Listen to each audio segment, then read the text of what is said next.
Golden State Media Concepts bring you Book Review Podcast, a haven for bookworms of all ages and the widest genres, from mystery to memoirs, romance to comedy, fantasy to sci-fi. If you love to read, this is a podcast for you. It's the Golden State Media Concepts Book Review Podcast.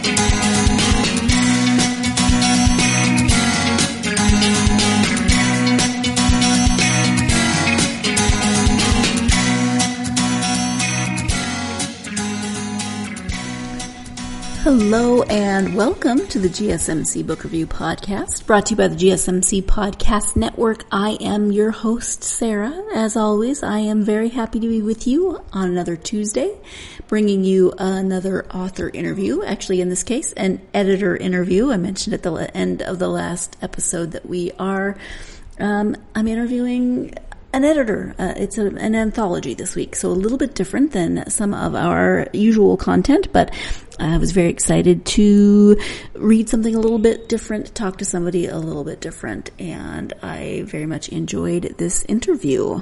I hope you had a good weekend, and I hope your week is off to a good start. As always, there is somebody incredibly noisy outside my office right now. I don't know what they're doing, but they're making really weird noises. Hopefully you cannot hear them. Anyway, weekend was good. Worked on Saturday, took a break on Sunday, just hung out and had a bit of a mental health day, which is always nice. My sister and nieces went home on Thursday. They left here Thursday. They got home on Friday, and I missed them. It was so fun to have my nieces, especially my sister too, of course. But they're almost 13 and almost 17, the nieces, and they are just hilarious and smart and complicated and all those wonderful things that teenagers are, and I love them and miss them and worry about them and, enjoy them. The whole gamut of emotions, but it was so great to have them here. And the almost 13-year-old is the one that you've met before. She's been on the podcast a couple times. Still loves reading. Actually, so does the 17-year-old, the almost 18-year-old. Get it right, Auntie. They both love reading, and so it was fun to talk to them about books and what they're reading. And the older one is on TikTok, so she was complaining. Not complaining. We were just dissecting Book Talk the other day and what our feelings are on that particular means of social media. At any rate, did I say I missed them? Yeah, I missed them. But they got home safely, and they all missed their dog, Lola, and the 13-year-old has chickens, and she loves her chickens. She has a million stuffed animals also named Lola, and she was joking that all 6 chickens' names were Lola. She just calls them the Lolas. Not terribly out of the box in terms of naming things, but she makes me laugh. So let's talk about today's book. It is an anthology, a collection of essays. It is called Latinx Poetics, Essays on the Art of Poetry. It is edited by Ruben Quesada, and let me give you the description of that. Ooh, you know what? He pronounces his name. I don't know. I just said Quesada. It might be Quesada. I apologize if I've said that incorrectly. I should have put it more firmly in my brain after he said it. My apologies. At any rate, Latinx Poetics, Essays on the Art of Poetry, collects personal and academic writing from Latino, Latin American, Latinx, and Luso poets about the nature of poetry and its practice. At the heart of this anthology lies the intersection of history, language, and the human experience. This collection explores the ways in which a people's history and language are vital to the development of a poet's imagination, and insists that the meaning and value of poetry are necessary to understand the history and future of a people. The Latinx community is not a monolith, and accordingly the poets assembled here vary in style, language, and nationality. The pieces selected expose the depth of existing verse and scholarship by poets and scholars, including Brenda Cardenas, Daniel Berzutsky, Orlando Menyes, and over a dozen more. The essays not only expand the poetic landscape, but extend Latinx and Latin American linguistic and geographical boundaries. writers, educators, and students will find awareness, purpose, and inspiration in this one-of-a-kind anthology. So again, that is the description of Latinx Poetics, essays on the art of poetry. I wasn't quite sure what to expect going into this.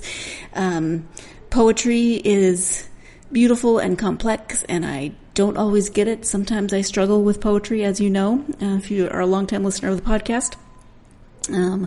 Short stories and poetry, not my strongest suits, but then this is a collection of essays on poetry. And so I thought, well, okay, I'm not quite sure what to expect, but I was intrigued. And so I said yes to the interview, and I'm so glad I did, because these, there's such a breadth and a depth of essays in this collection. Different authors from different backgrounds who come from different experiences and who bring a different style of writing to this. As Ruben says, there are some that are very, very personal, some essays that are more academic or scholarly. So you have this wide array of interests and viewpoints and expressions, which means that a reader is going to be able to find something within this collection that he or she is going to feel themselves drawn toward because of the nature of how they're written, or the subject matter, or the level of academics that you look for in your essays. So I was very much pleased with the reading experience, and then the interview was great. So let me stop talking about the interview and let you listen to the interview. Again, the book is called Latinx Poetics, Essays on the Art of Poetry. Let's go to that interview. Hi, Ruben. Welcome to the podcast. Hi, Sarah. Thank you so much for having me. It's such a pleasure to be here. I'm happy to have you here, and I'm excited to talk to you as an editor rather than the authors that I normally talk to. I think that will be a lot of fun. We're going to talk about a collection of essays called Latinx Poetry. But before we do that, just so my listeners can get to know you a little bit, would you mind sharing a bit about yourself? Sure. So I am coming to you from Chicago, Illinois. Originally, I'm from Los Angeles, but I found my way here after many years of school, and I've settled here now. And I am a poet. I'm an editor. I'm a community organizer. And most recently, aside from publishing this wonderful anthology, I launched a nonprofit organization called Mercy Street that does online and in-person literary programming. So I'm finding myself getting deeper and deeper entrenched in literary arts and finding ways to make that come alive here in Chicago. That's wonderful. It sounds like you've got a lot of good things happening in a variety of different directions. I do. Thank you. Yes, it's very exciting. Yeah. So as I mentioned, it's a collection of essays it's called Latinx Poetics, Essays on the Art of Poetry. Can you just give an overview of the book? Sure. So it's an anthology that collects essays written by poets, and all of these poets are connected to Latin America in one way or another. And the essays are about the poet's experience with poetry. So there are a range of essays from very scholarly examinations of poetry to more personal experiences with poetry and how poetry has lived in the life, or how poets have made a life with poetry. And the anthology collects about 24 contributors, and the majority of these essays about poetry were written specifically for this anthology.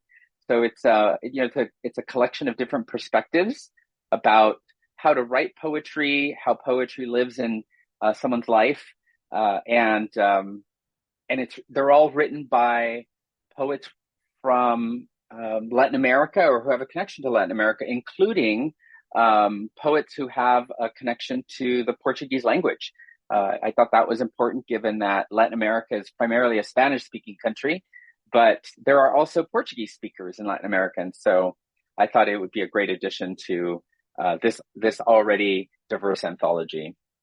Yeah, that's great, because you really do think mainly of Spanish when you think of Latinx. So that's a really great addition.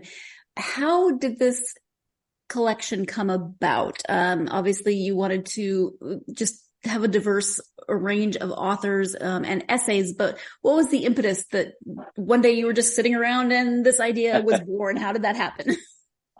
Yeah, it's strange the way ideas come to us. And I was a student many years ago, decades ago, and I was introduced to an anthology of essays about poetry called 20th Century American Poetics that was edited by three poets, Dana Gioia, David Mason, and Meg Shirky. And this anthology collects essays that were written by poets throughout the 20th century, poets who we've all probably heard of. I'm thinking about Ezra Pound, Robert Frost, Louise Glick. So these essays were poets throughout the 20th century talking about how they saw poetry in their lives. And there was a particular essay by a poet named Julia Alvarez. She's also written other books. She's primarily known for a novel of hers, her first novel, which was called How the Garcia Girls Lost Their Accents. And she has this essay in this anthology called So Much Depends. And in it, she talks about how she discovered that William Carlos Williams, the poet William Carlos Williams, is of Puerto Rican descent, and how she didn't know that when she first learned or read him.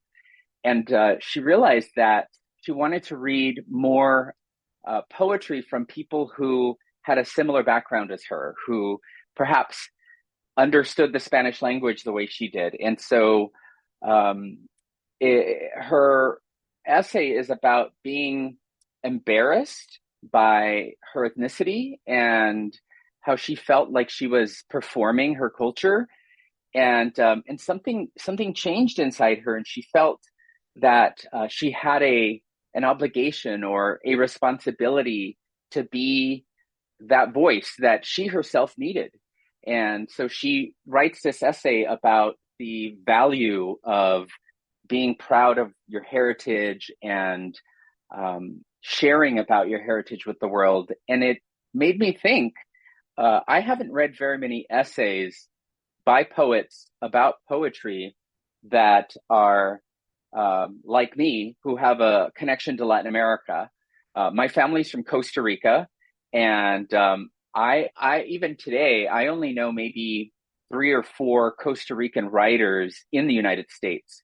And so I thought, wouldn't it be great to have an anthology by people who have a connection to Latin America writing about poetry, and only those people, because they're a book like that just doesn't exist. And over the next decade or so, I gathered interest from different people and put a proposal together, and finally made it happen. So it all came about from just the need. I wanted something like this, and I didn't know any other way to find it except to make it happen. Well, isn't the quote something like, if the book that you want to read doesn't exist in the world, then you need to write it? That's right. I think about that all the time. It is time for our first break of this episode. When we come back, we'll talk about the inspiration behind this collection of essays. So stay tuned. You're listening to the GSMC Book Review Podcast, and I will be right back. Do you want to be healthier, yet you just don't know what to do? All these shows telling you this and that, but nothing seems to work. Well, listen close. Golden State Media Concepts has got something great for you. The Health and Wellness Podcast, dedicated to workout trends, healthy eating habits, diet, and everything about healthy living. Join us in our banters as we help you not just live life to the fullest, but live it to the healthiest.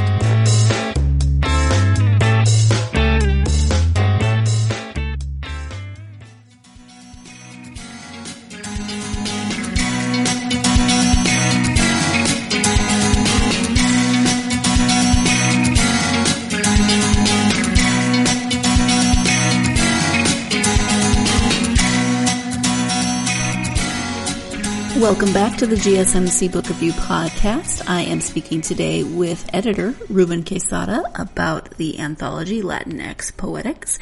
Before the break, he was talking about an anthology that he had read as a student that had gotten him to thinking about essays being written by people that reflect his experience, his language, his culture, etc., and how that inspired him to find poets who were willing to write essays on what it means to be a Latin American, a Latino, a Latinx poet, and why they write poetry, etc. That's what inspired this collection. So let's go ahead and return now to that interview.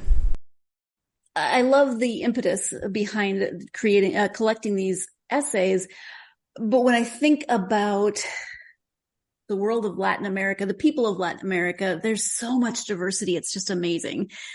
So how did you go about choosing the essays and the authors and just kind of everything? How'd you go about choosing everything? That's a really vague question.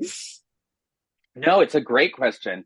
I mean, there's so much to consider. And, one of the toughest things about putting any kind of anthology, any kind of space that gathers different voices, you're always going to leave someone out. Someone's always going to feel excluded. And so I wanted to make sure that I opened up this opportunity to as many people as possible. So for about a year or two, I put a call out to different literary communities that I knew and asked them to share this call to submit essays about poetry for this anthology.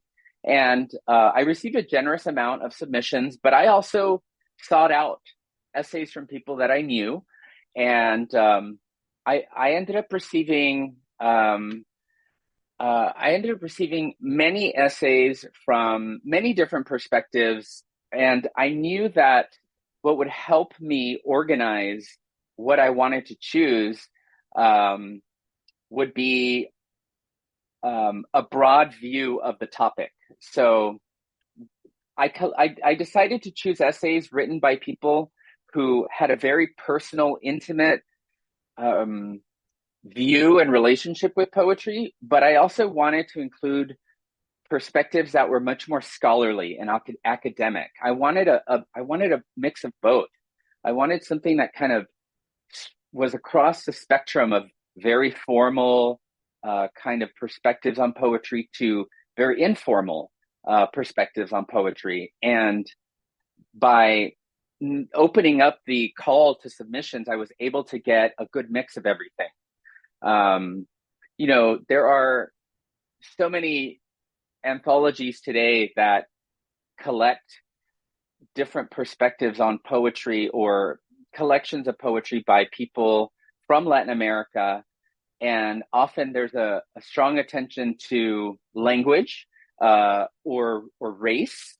I think that that's something that often gets forgotten about Latin America, is that the people of Latin America, as you said, are very diverse through language, regional culture, but also through race. There are, as I've discovered over the years, there are Latin American people who are white, who are Black, who are Asian.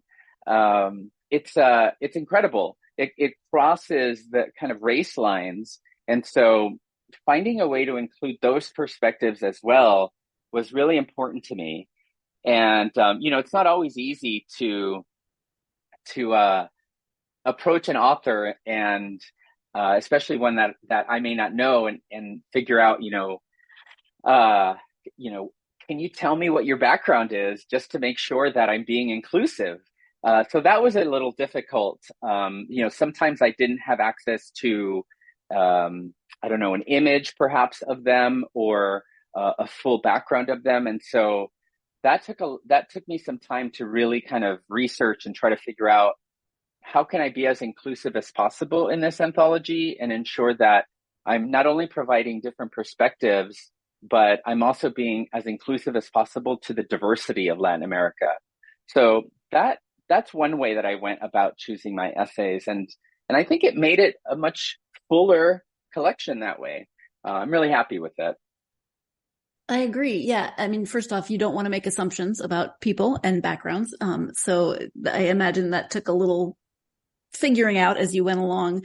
But one thing I like about the variety of essays is exactly what you said. There are some that are very personal. There are some that are very scholarly. So there's a lot of entry points to this collection. So people can read it from a variety of different viewpoints. If you really like the ones that are more personal, you can kind of gravitate towards those. If you're looking for scholarly, there's that.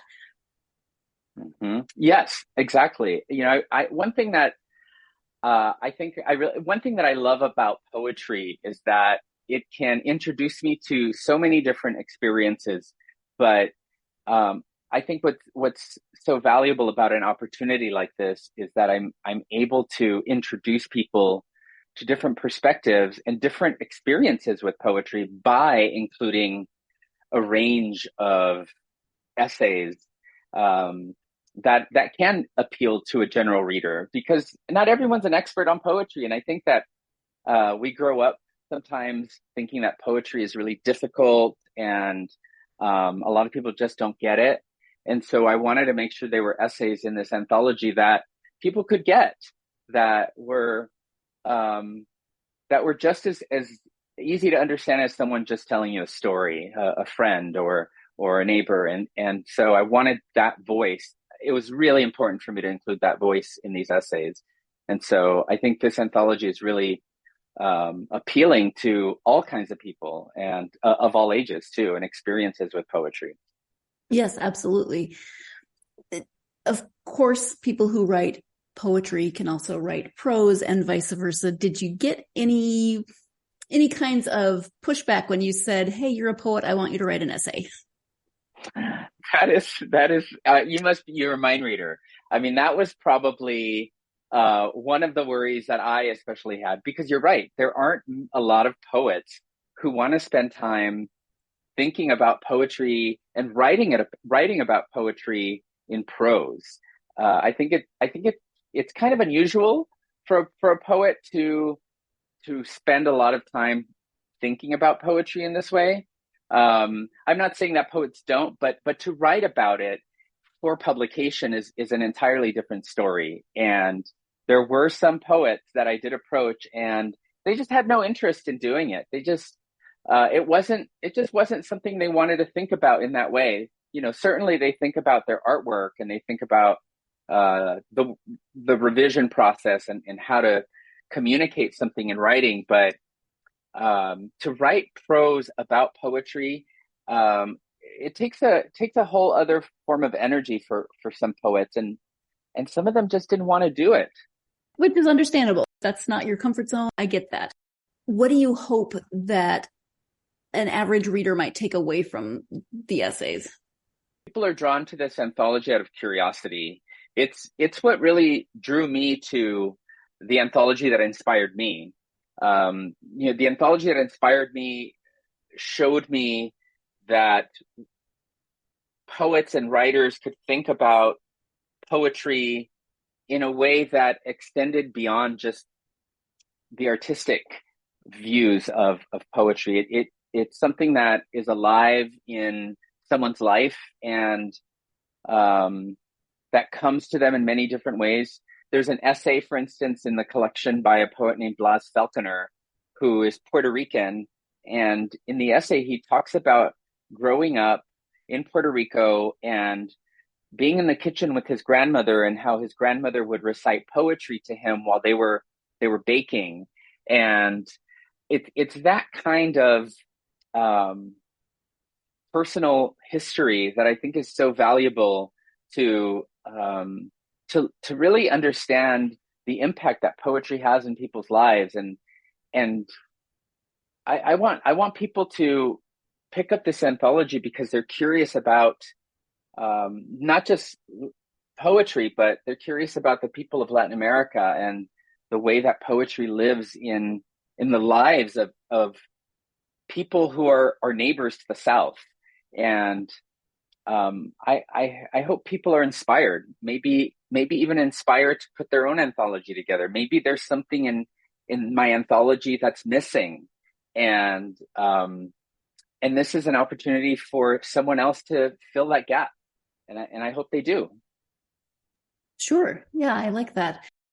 For someone who struggles with poetry, do you hope that this book might inspire them to read poetry, specifically maybe even by a Latinx poet? I think if someone struggles with poetry, they're going to find something in this book that may appeal to them. I think about there's an essay about by a writer named Stephen Cordova, whose contribution is a series of statements about what it means to be a poet. And I think about the final line or the final sentence in this essay. It says that I sometimes dream a dream of a poem which I can never write. And so, it's this idea that other people's thoughts on poetry might align or challenge our own thoughts about poetry. And my hope is that that helps a reader understand their own views of poetry and the potential that this kind of art form or this kind of expression can have in their lives and they can see it in the lives of others by reading these essays. And maybe that'll give them a moment to reflect on what it is about poetry that they might not understand. And maybe there's an answer in this book. That's what I love about the range of voices in this collection, is that because some of the essays are written so informally, so directly, without all the academic speak, without all the criticism that we might find in a book review, that it'll allow people to understand poems in a different way. I was talking with someone recently about the reviewing process, about literary criticism, and I said, it was really hard for me to wrap my mind around either how to write a book review or how to be critical of a book. And I've learned over time that a book review or book criticism is just an opportunity for someone who is deeply passionate about literature to share with you how they read, to share with you how they go about understanding the material. And so you get this insider view of the way someone thinks and speaks about poetry. And so it gives you tools. It gives you the tools to be able to talk about poetry yourself. The language is so direct, it's so straightforward that it becomes so much more accessible to be able to speak about poetry in a way that I don't think many people have been exposed to. And it's the informal nature of these essays that really create that opportunity. You can see how other people talk about poetry that doesn't necessarily have to be academic talk. And in seeing the way that happens, I think that we can learn how to talk about poetry with people who aren't experts in poetry. I think that's so important, to just be able to be curious about poetry. And even if you're unsure about what poetry means or how to go about understanding a poem, these essays are an attempt to show you how to understand a poem, or an attempt to understand the value of poetry. And it's done in a way that's not meant to gatekeep, that's not meant to confuse anyone. And I really love that. I love these voices. They're just so honest and direct. We'll be picking this conversation up shortly, but first, our second break of the episode. When we come back, a little bit more about criticism, translation, where those two things intersect, people's experiences of reading things in translation, etc. So stay tuned. You're listening to the GSMC Book Review Podcast, and I will be right back.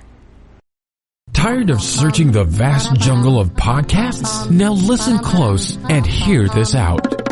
There's a podcast network that covers just about everything that you've been searching. Hey! The Golden State Media Concepts Podcast Network is here. Nothing less than a podcast bliss with endless hours of podcast coverage. From news, sports, music, fashion, cooking, entertainment, fantasy, football, and so much more. So stop lurking around and go straight out to the Golden State Media Concepts Podcast Network. Guaranteed to fill that podcast itch. Whatever it may be. Visit us at www.gsmcpodcast.com. Follow us on Facebook and Twitter and download us on iTunes, SoundCloud, and Google Play.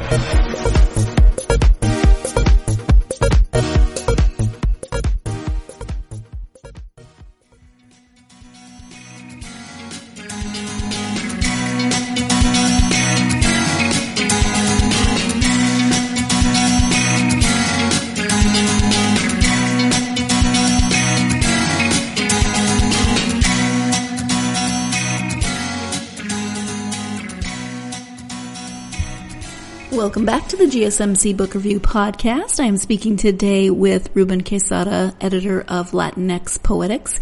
Before the break, he was talking about book criticisms and how they are experienced and how they can influence writing, etc. And we are picking up with that conversation with a follow-up question from me. So just putting that back into your memory banks. Let's get on with the interview. When you were talking about book reviews and literary criticism, I apologize because I can't remember the exact essay that this was in, but it started talking about a criticism, a literary criticism of I think it was a Chilean author, poet, and the one who was criticizing the book said he just didn't have, maybe it lost something in translation because he just didn't have any firsthand experience of what the poet was talking about. And I thought, but isn't that the experience of every book we read, almost every book we read? I mean, don't we read to learn and gain that experience of someone else's experience? Yes. Yeah, I know exactly what you're talking about. The essay is, it's an essay by Daniel Brzezinski, who translates Chilean poetry from Spanish to English. And, it's so interesting that this essay is one of the more scholarly essays, and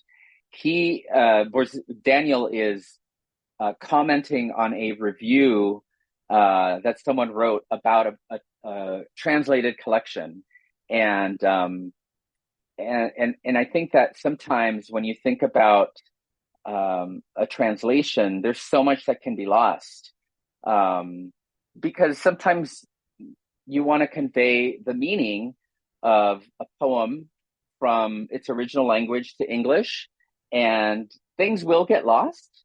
But in those instances, I think it can be tricky. You have to take into account whether some of the language is cultural, or some of the language can just be literally translated very literally. So that essay, I think, really spend some time thinking about how we go about understanding work that has been translated, and I think it pushes the reader to consider what might be missing, because I think sometimes we read work in translation. I think specifically of work by Pablo Neruda, who's been translated so often, and to think about whether or not there's actually something missing in these translations. I mean, it's possible. I haven't read everything by Neruda in Spanish, but this essay is an interesting essay to point out that, hey, reader, you might be reading a translation of a poem, but do you know if something's really missing? So I think it's really just kind of calling back and saying, we shouldn't take everything at face value, and we should consider who's doing the translation and why. Yeah, translations are so tricky because you never quite know what lens they're reading through when they translate. But similar things can be said about just reading about any other culture than your own, is that things can be lost, not necessarily in straightforward translation, but in those cultural differences. You might read something one way and it's intended in completely a different way because of that culture. Oh my goodness. Yes, absolutely. Absolutely. I think about, yeah, I think about another essay in here that is focused on trauma. And the essay is by a poet named Cheryl Luna. And in the essay, she spend some time thinking about the content, what it is that we write about, and how do we translate our experience as a writer when it's something that can be traumatic or content that is quite vulnerable, and how do we share that with the reader? How do we translate that experience on the page to not only be honest and accurate, but also without making the experience, without fetishizing the experience, or creating an experience that is a spectacle, right? So thinking about what do we bring to the page, and how do we bring it when it's an experience that can be as universal as trauma. And it's one of the Cheryl's essays, one of the first that I remember editing, and I was really struck by the universality of the topic, trauma in the lyric. And I think about so many poets and so many books that have been written about pain and about violence. And Cheryl's essay spends time thinking about ways in which and the value of writing about trauma, and how we find that in poetry. And it's something that I think that I haven't seen very many Latin American poets share. I think it's kind of unusual. I think about there's a book by a scholar named Elaine Scarry. She wrote a book in the 80s called The Body in Pain. It's about pain and the body, obviously, but the idea of spending time meditating and thinking about the cultural significance of pain in this instance, or the cultural significance of certain types of trauma, as in Cheryl's essay, I think is something that is quite unusual. And even though it's coming from a Latin American perspective, it's still a topic that is accessible by anyone. Absolutely, yes. Obviously, there are limitations on a collection like this. You can't include everything and every topic and every culture.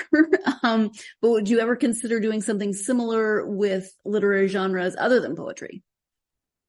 Oh my goodness, I'm so glad you asked.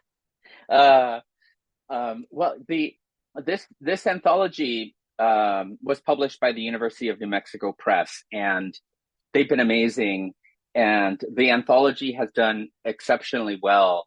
And I've been asked to submit a proposal for another anthology. And so I am going to start working on an anthology about prose poetry. And another kind of unusual topic for poetry lovers or readers of creative writing. Prose poetry is this really strange hybrid of poetry, but it's written in the prose form. And so, I think there's often been debate about whether prose poetry is poetic prose, or if it's actually a poem in a prose form. And so I'm excited about tackling this next project. I'll be submitting my proposal this year, and maybe the anthology will be out next year or in 2025. But I'm excited that it's a topic, or it's a focus on a genre of poetry that can be opened up to so many different contributors, and so I'm excited about that. That's really exciting. Congratulations. Thank you. Can you talk a little bit about your role as an editor? I I admit to not knowing a lot about how one goes about editing a collection, an anthology, anything. Can you talk about where do you even start? Yeah, it's interesting. I've been thinking about that a lot because over the years, I've found myself taking on more and more editorial roles.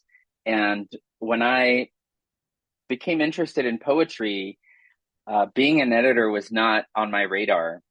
And as a student of poetry, both as an undergrad and as a graduate student, I volunteered for the literary magazine at the universities that I spent time at, and so that gave me a taste of curating or collecting writing and figuring out how to organize that writing for a general reader or readers of poetry and other creative work. So, I was dipping my toe into that kind of work as a graduate student. And when I finished and started teaching, I found myself teaching these survey courses, a lot of introductory courses to writing and literature.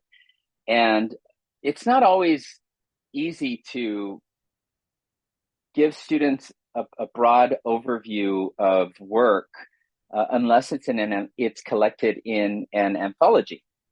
So anthologies are great for introductory courses to literature because you can show a breadth of the subject.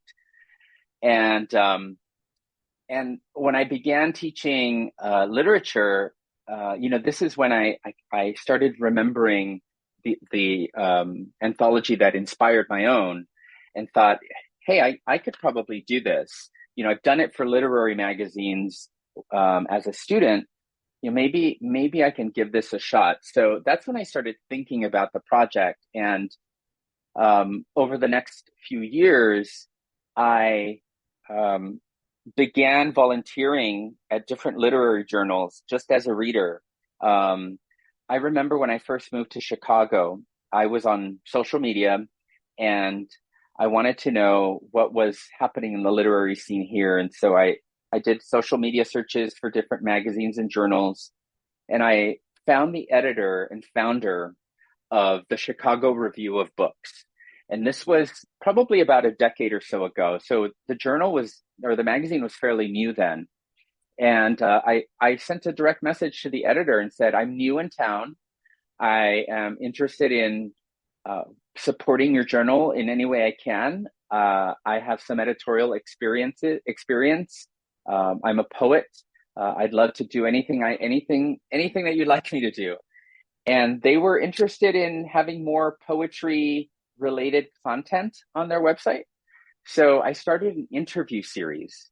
And over the next several years, I ran an interview series where I interviewed different poetry editors and different poets, and just asked them lots of questions about their process and their writing process and their editorial process. And I learned a lot from doing that.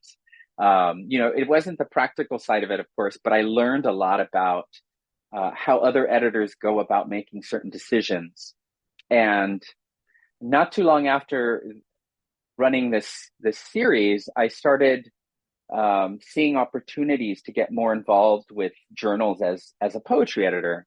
And in 2019, I took on a role as poetry editor for a magazine out of Boston University called Agni. It's spelled Agni, Agni. And so I became a poetry editor there and did that for a couple of years. And that really was a great learning experience. It's a very old magazine. It receives tens of thousands of submissions a year. And so it was a steep learning curve, but a great learning experience, and really allowed me to hone this practice of reading work, trying to really get a sense of my own aesthetic, my own style and interest, and just through that kind of practice of working my way through different roles in magazines and finally becoming an editor of a magazine gave me the confidence and skills to write up a proposal, and now I take on different smaller opportunities to edit for journals. So right now, for instance, there's a journal called Poet Lore, LORE. It's one of the oldest, if not the oldest, literary journal in the country. And I'm editing a portion of their next issue. And this was something that really just came about from reaching out to the editors and reading the magazine. And I was so impressed by an issue they put out that was focused on how poets use punctuation. And that I approached the editor and I said, I love this idea. I would love to do something like this for your journal. I've been teaching courses on traditional poetic forms, and I would love to put together a small collection within your magazine on traditional poetic forms. That I could gather work, I can select work, and they were excited about it, and they said, yeah, let's do it. So we put a call out into the world asking for submissions, and they received over 800 submissions in the period of about a month, and that is extraordinary. And so I'm in the middle of editing that, and that'll be out this fall. And so it's a combination of things. Either an opportunity to do a little bit of work for a magazine presents itself, or you take that chance, you take that risk and just reach out and say, I'm really passionate and excited about learning how to do this work. Do you have anything I can do to help? And then eventually just kind of learning the trade like an apprenticeship, and you just learn by doing. And I've been really fortunate to have had those opportunities and to I feel so privileged that I've been trusted with these different literary spaces to put these voices together. Time for our final break of this episode. Stay tuned. You're listening to the GSMC Book Review Podcast, and I'll be right back. Golden State Media Concepts Social Media Podcast. Time to hashtag everything. We talk about all the fun, crazy stories on social media. From Instagram to Facebook, Twitter to Tumblr, or probably even Friendster. Join us each week as we explore the quirky side of social media. It's the Golden State Media Concepts Social Media Podcast. It's simple, such a sad song. The one that we rely on to get us.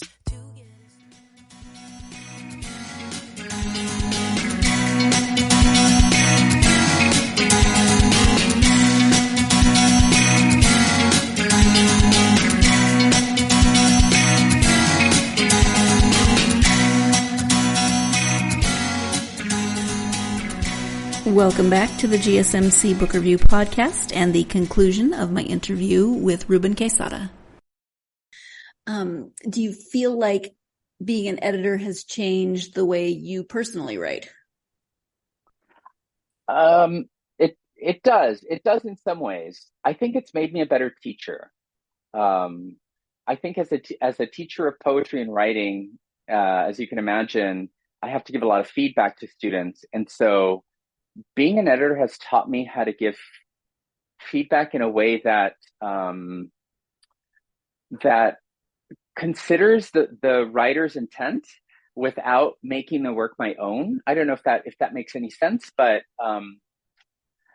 I've learned how to be better at giving feedback, and I've learned how to identify opportunities for development or revision much faster. And I think it just comes with the practice. But in terms of my own work, I think that it's made me more attentive to my word choices, my diction. If anything, it has to, the biggest impact that editing has made on my writing has been that it's made me more considerate of the words that I want to put on the page.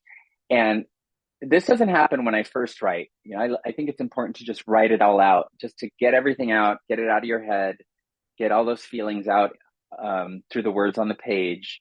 And then having some time later to revise and change and remove. It's that process, that revision, that editing process that has become much easier for me. But I have been more attentive to just the words that I choose, because I want the words to have more music to them. I'm especially interested in the sound of vowels these days. Oh, interesting. Fun. I usually ask guests if they have advice for aspiring authors, and you can include some of that as well. But do you have advice for someone who maybe has an idea for a collection or an anthology, or they're thinking, I could do that? Do you have advice for someone who might want to be an editor? Yeah, I think if someone has an idea, I think they should write that idea down. Don't let it go, and spend some time thinking about a few things. Because if you want to find a publisher to put the book out, the majority of publishers are going to want you to answer certain questions about the idea. You're going to want to find out, is there anything that already exists that's like it? How is your idea going to either complement that or challenge what exists? Is it gonna fill a gap? And I think more importantly is, if you have a project in mind, it's important to find people that are willing to contribute to the project and who will agree to the project before you submit that proposal to someone, to a publisher, because having people on board is going to give the press confidence that this project is going to be completed. And also, it doesn't hurt to have some name recognition in your contributors. And sometimes you can ask a writer with name recognition for a contribution, but it's going to be much easier if you already know someone. And I know that's easier said than done. Or getting to know someone with name recognition may feel like it's out of someone's capacity, but if you're part of this community long enough, you get to meet a lot of people who are doing this work, and the community becomes smaller. You hear it all the time. It really is a small world, and if you're able to get people on board with your project, then your project has a greater likelihood of reaching a broader audience. I'm not saying that your project isn't going to happen, but I guess it just depends on what you want that project to do. And if you want it to reach as many readers as possible, and as many people, if you want it to have as much recognition as possible, then I think it's important to spend as much time as possible planning and thinking about a project before you actually execute it. Yeah, makes sense. I'm laughing at myself because when you said, get to know people who might give you name recognition, my first introverted thought was, no, thank you. No. And I realized I'm part of a community where I know a lot of people who know a lot of people. So it's not as hard as I'm making it out to be. Exactly. Yeah, I know. Once you start thinking about it, you probably do know a lot of people who know a lot of people. And so that's when those relationships really, I think, become or can come in handy. Sure. For people who are interested in learning more about the book, or maybe you as the editor and a poet in your own right, can you talk to me about web pages and social media for both you and the book? Sure. So I am on most social media platforms, including my personal website, rubenquesada.com. But you can find me on Twitter, where I'm most active, and then I'm also on Instagram and TikTok. TikTok is something I'm exploring, and LinkedIn. And so you can find links to all of that on my website, and you can find information about the anthology on my website as well, or on the University of New Mexico Press website. Or you can go to Google or Amazon and search for Latinx Poetics, and you'll be able to find the book there. Perfect. Thank you. So we've talked about a few different things, but is there anything that we haven't covered that you wanted to make sure you highlighted in terms of the collection? I just want to encourage people to go to their local libraries and ask for the book, or their local independent bookstores and ask for the book. And because the book is from a university press, it has a large distributor, and that means that it's cost effective for libraries and small bookstores to order the book. So ordering the book from your local resources, it means a lot to them, and it also means a lot to the press. And so I encourage everyone to go and find their books, find Latinx Poetics at their local bookstores and libraries, and if it's not available, ask them to order it. Wonderful. Thank you so much. And thank you also for taking the time to talk to me today. I really appreciate it. Thank you so much for having me. It's such a pleasure to be here.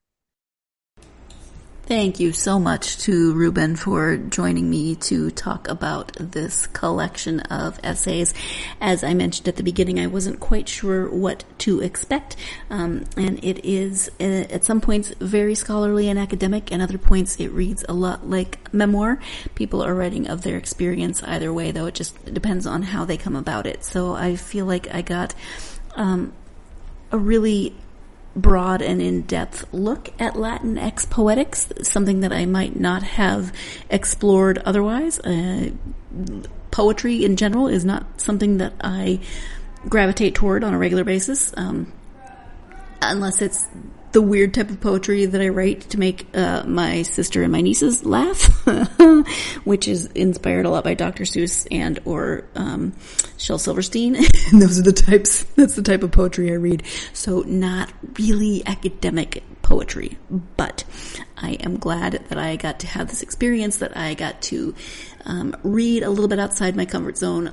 I love learning, and this was a great opportunity to learn about people's impetuses behind the poetry that they write, and how culture and language and so many different things shape that writing.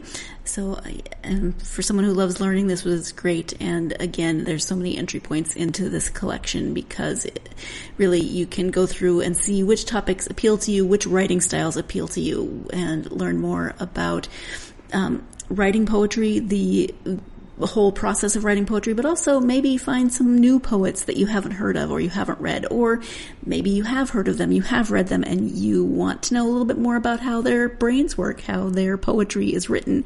This is a great way to do that. So this is a topic that you're interested in, or if you know somebody who is interested in this, you should definitely recommend the book to them or get it for yourself. And as Ruben said at the end, go to your library, go to your bookstore and see if they have it and if they can order it, because this is definitely something that would be great to have at any local library so lots of people can have access to it. So thank you again to Ruben. Thank you as always to you for joining me. Hope you'll join me next week for my next interview. I will be speaking with author Tracy Clark.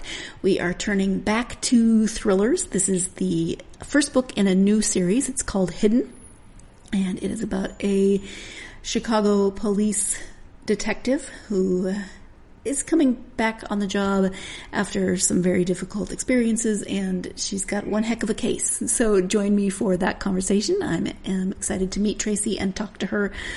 Hope you are, as always, having a great week. And if you're a fan of this podcast, You know what's coming. You can do me a few quick things that will help get this podcast out to more people, just like you can do quick things to help the authors that you love by leaving reviews of their books. You can leave a review of this podcast. Written, starred, one sentence, a paragraph, it really doesn't matter. Anything helps that algorithm. So take a moment if you haven't done so and leave a review. Greatly appreciate that. Also, you can follow on the podcast platform that you're listening to the podcast on to make sure you always know when there are new episodes available. And finally, social media, Facebook, Twitter, TikTok, and Instagram. Love hearing from you. Come find the podcast on social media and tell me what you've been up to, what you've been reading. Thank you again. Hope you're having a great week so far. Hope you're staying cool wherever you are if it's hot. And as always, I hope whatever you're doing, wherever you are, however hot it is where you are finding yourself plenty of time to get lost in as many good books as you can stand up to. Thanks so much. You've been listening to the Golden State Media Concepts Book Review Podcast, part of the Golden State Media Concepts Podcast Network. You can find this show and others like it at www.gsmcpodcast.com. Download our podcast on iTunes, Stitcher, SoundCloud, and Google Play. Just type in GSMC to find all the shows from the Golden State Media Concepts Podcast Network, from movies to music, from sports to entertainment, and even weird news. You can also follow us on Twitter and on Facebook. Thank you, and we hope you have enjoyed today's program.